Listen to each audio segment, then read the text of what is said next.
Hvis du skal anlægge en træterrasse eller andet, som kræver mange støttepunkter, kan det være vanskeligt at få alle støttepunkterne til at passe i den rigtige højde.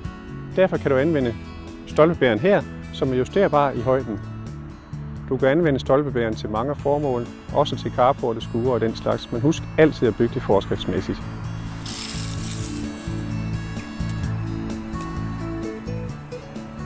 Jeg måler herop til mine stolpebærer.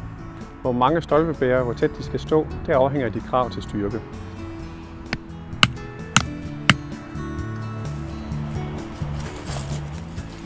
Jeg graver nu ud til stolpestenen. Det foregår på helt normal vis.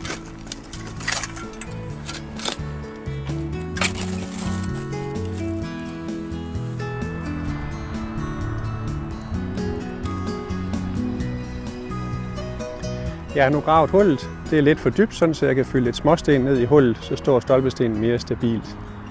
Derefter så er det bare at sætte stolpestenen ned på plads og fylde op med sand, mens man stamper godt omkring.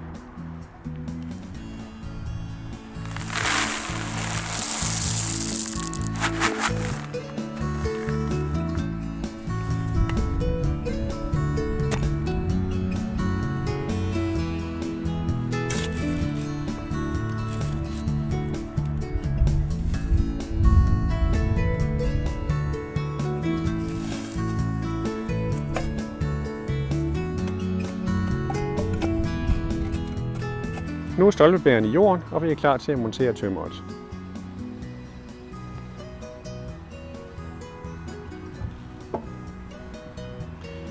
Beslag kan justeres ind og justeres til i højden, så det passer. Herefter spænder jeg møtrikkerne, så beslaget står helt fast.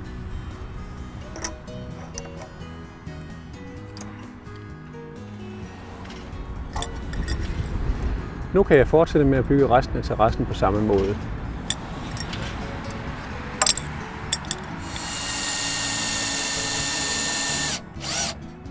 Når du er færdig med monteringen, kan du glæde dig over den stabile konstruktion i mange år.